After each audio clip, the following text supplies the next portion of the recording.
ST महामंडळमध्ये apprenticeship झालेल्या ITI उमेदवार तसेच नवीन फ्रेश ITI उमेदवारांसाठी खुश खबर आहे मित्रांनो। एसटी महामंडळमध्ये जे काही 29,000 पेक्षा जास्त जागा निघालेल्या आहेत, अशा जागेबद्दल आपण आज मोठी अपडेट घेऊन आलेलो आहोत। या अपडेटमध्ये जाहिरात कधी येणार आहे, या जाहिरातीमध्ये कोणकोणत्या पदासाठी कोणकोणती शैक्षणिक पात्रता आहे किंवा शैक्षणिक जे काही शिक्षण आहे किंवा काही क्वालिफिकेशन लागणार आहे त्याबद्दल आपण अपडेट घेऊन आलेलो आहोत। तसेच ITI बद्दलच्या खास म्हणजे जे काही ITI चे उमेदवार आहेत ज्यांची एसटी महामंडळामध्ये अप्रेंटिसशिप झाली किंवा झाली नाही अशांसाठी पण हा मोठा अपडेट आहे। कोण्या ITI ट्रेडला संधी मिळालेली आहे, कोण्या ITI ट्रेडला संधी नाहीये, ही सुद्धा आपण ह्याच्यामध्ये हे केलेलं आहे। तसेच जे तुम्ही फॉर्म भरताना कोणकोणते डॉक्युमेंट लागणार आहेत त्याबद्दलही आपण सविस्तर माहिती या व्हिडिओमध्ये घेतली आहे। तर सुरू करूया वेळ न घालवता हा व्हिडिओ। तर मित्रांनो, आपला जो मुद्दा आहे आता आपण सुरू केलेला आहे एसटी महामंडळ भरती 2025 ची जी एकूण जागा आहेत त्या जागेबद्दल आता आपण सविस्तर माहिती जी घेणार आहोत की पदाची शैक्षणिक पात्रता, कोणत्या ITI म्हणजे ट्रेडला संधी आहे, कोणती कागदपत्रे आवश्यक आहेत याबद्दल आपण सविस्तर माहिती घेणार आहोत।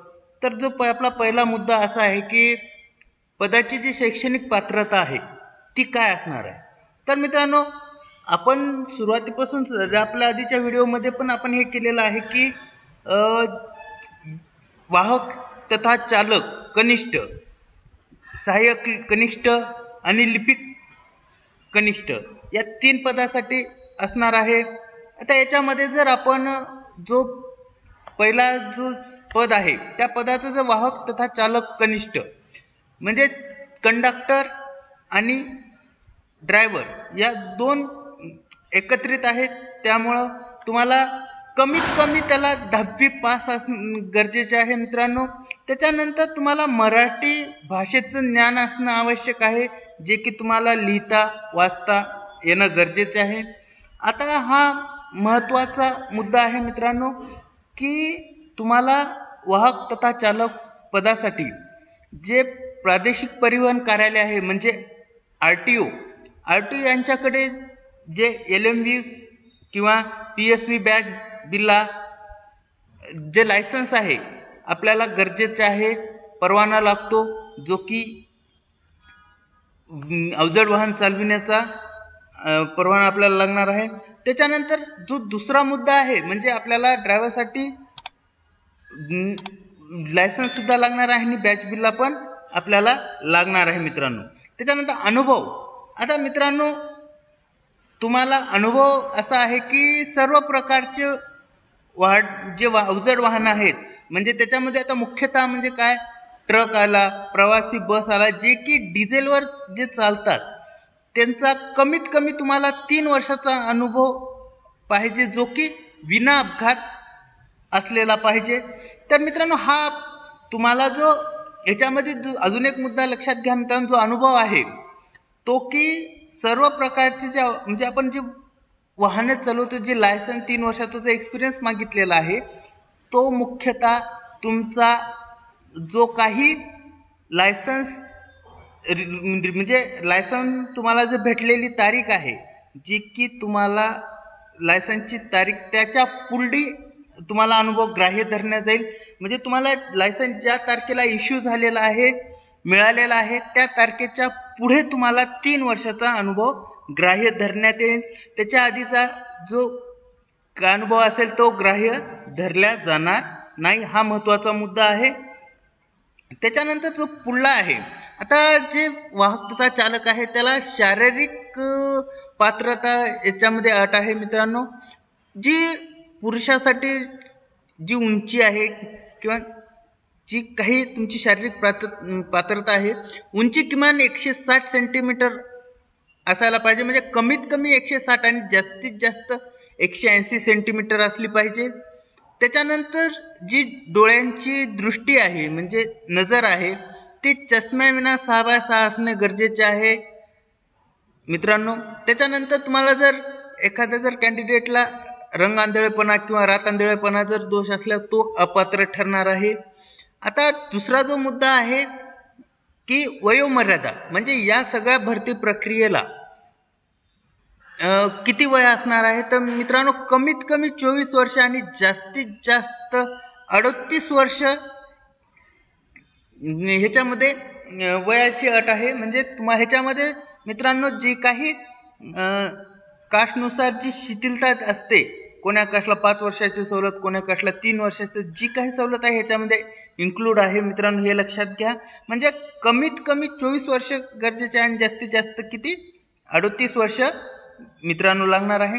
त्याच्यानंतर आता दुसरा जो पद आहे लिपिक कनिष्ठ. आता मित्रांनो या पदासाठी जर आपण शैक्षणिक पात्रता जर विचार केला, त्याच्यामध्ये तुम्हाला कोणत्याही मान्यताप्राप्त विद्यापीठाची पदवी असणे गरजेचे आहे. त्याच्यानंतर जी टायपिंग आहे, तुम्हाला टायपिंग मराठीमध्ये 30 आणि इंग्लिश 40 हे गरजेचे आहे, कंपल्सरी आहे. त्याच्यानंतर तुम्हाला MSCIT व CCC सुद्धा बंधनकारक आहे मित्रांनो, हे लक्षात घ्या. आपण जसं मान्यता तुम्हाला कमीत कमी काय पदवी दिलेली आहे असणे गरजेचे आहे. त्याच्यानंतर टायपिंग मराठी 30 व इंग्लिश 40, MSCIT आणि CCC हे 4 गोष्टी हे बंधनकारक आहेत मित्रांनो. त्याच्यानंतर याला शारीरिक पात्रतेची अट नाही आहे. इथं आता या लिपिक कनिष्ठ पदासाठी कमीत कमी वय 18 वर्ष व जास्तीत जास्त 38 वर्ष अट आहे मित्रांनो, की तुम्हाला कमीत कमी 18 वर्ष पूर्ण झाले पाहिजे आणि जास्तीत जास्त 38 वर्ष असले पाहिजे मित्रांनो. याच्यामध्ये जरी आपल्याला कमी जास्त होऊ शकते, कारण जाती म्हणजे कास्टनुसार ह्याच्यामध्ये शिथिलता असते. आता त्याच्यानंतर मित्रांनो, आता हा मुद्दा आहे आपल्या खास जे ITI झालेले विद्यार्थी आहेत त्यांच्यासाठी हा खास महत्त्वाचा मुद्दा आहे की त्यांना शैक्षणिक पात्रता काय आहे. तर मित्रांनो जो काही संबंधित ITI आहे, म्हणजे एखाद्याचा फिटर झाला असेल किंवा वेल्डर झाला असेल, मोटर मेकॅनिक झाला असेल, कोणताही चीज असेल, त्या संबंधित ITI NCVTचं तुम्हाला सर्टिफिकेट लागणार आहे. त्याच्यानंतर MSBW याचं तुम्हाला, किंवा जे आपलं व्यवसाय शिक्षण आहे 10वी 12वीच्या नंतर जे टेक्निकल एक राहतोय, जसं की मोटर मेकॅनिकल किंवा ऑटोमोबाईल वगैरे, अशा जे 12वीला ज्यांचा कोणाचा टेक्निकल विषय असेल त्यांना सुद्धा याच्यामध्ये संधी आहे. तसंच जे DGT CTS संबंधित ट्रेड त्यांना सुद्धा ह्याच्यामध्ये सवलत आहे, ती की तुम्हाला शिक्षण असणे, पास आउट असणे गरजेचे आहे मित्रांनो. आता याच्यामध्ये काही जणांचं आहे की अप्रेंटिसशिप वाल्यांना सुद्धा ह्याच्यामध्ये संधी असणार आहे, हे लक्षात घ्या. आणि जेन्सी जे MSRTC मध्ये म्हणजे ST महामंडळमध्ये ज्या विद्यार्थ्यांची अप्रेंटिसशिप झालेली आहे त्यांना सुद्धा जागेमध्ये सवलत भेटणार आहे, हे लक्षात घ्या. तरी मित्रांनो या ITI उमेदवारांसाठी कमीत कमी 18 वर्ष व जास्तीत जास्त 38 वर्ष गरजेचे आहे.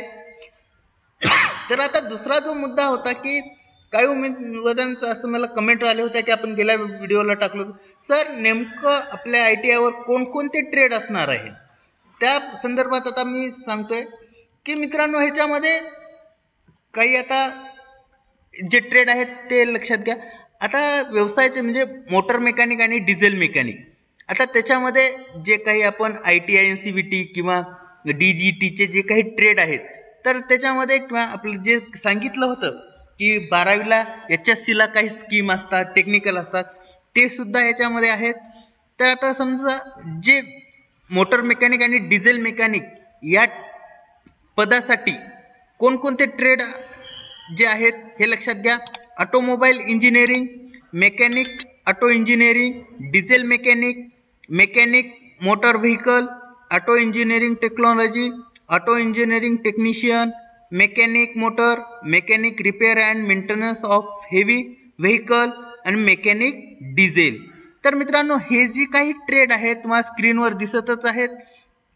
तर हे ट्रेड जे आहेत हे मोटर मेकॅनिक आणि डिझेल मेकॅनिक या पदासाठी या ट्रेडला संधी आहे हे लक्षात घ्या. म्हणजे हे जे काही तुम्हाला दिसत आहेत शैक्षणिक अर्हतेमध्ये त्या ट्रेडला मोटर मेकॅनिक आणि डिझेल मेकॅनिक पदासाठी फॉर्म भरता येतो आणि ते capable.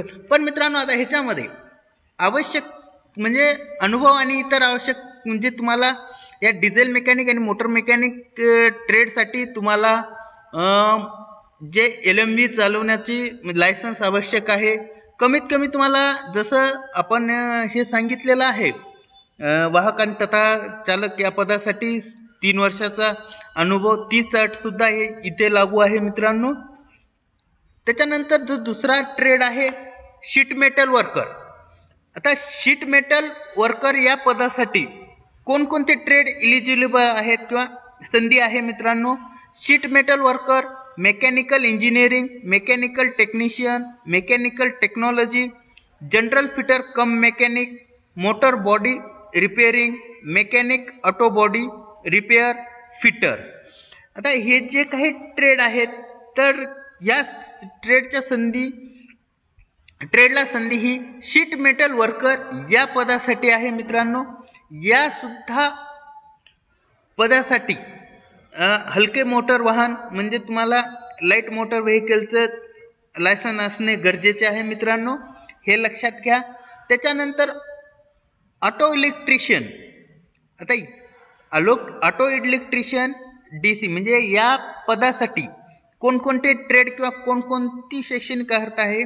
Automobile electronic mechanic auto electrical आणि इलेक्ट्रॉनिक्स मेकॅनिझम. तर मित्रांनो यासाठी सुद्धा तुम्हाला मोटर व्हेकल लायसन्स लागणार आहे. तर आता जो पुढला मुद्दा आहे पेंटर. आता पेंटर या पदासाठी कोणकोणते ट्रेड इलिजिबल आहेत. Applied art, painter general, commercial artist, industrial painter, mechanic auto body painter. हे जे काही ट्रेड आहेत हे पेंटर या पदासाठी इलिजिबल आहेत. यांना कोणत्याही लायसन्स किंवा इतर ह्याची शैक्षणिक म्हणजे जे काही आवश्यकता नाहीये, अनुभव वगैरे याची गरज नाहीये. त्याच्यानंतर जो दुसरा आहे यांत्रिक उपकरण. आता यांत्रिक उपकरण या पदासाठी तर मित्रांनो तुम्हाला यांत्रिक उपकरण, mechanic tool maintenance, mechanic machine tool maintenance, draftsman mechanical, tool and die maker, machinist grinder, advance machine operator, turner, CNC turning. हे जे काही ट्रेड आहे ते यांत्रिक उपकरण या पदासाठी इलिजिबल आहेत. म्हणजे यांत्रिक उपकरण या पदासाठी ही जी काही म्हणजे tool and die maker, turner ही जी काही ट्रेड आहेत हे इलिजिबल असणार आहेत मित्रांनो.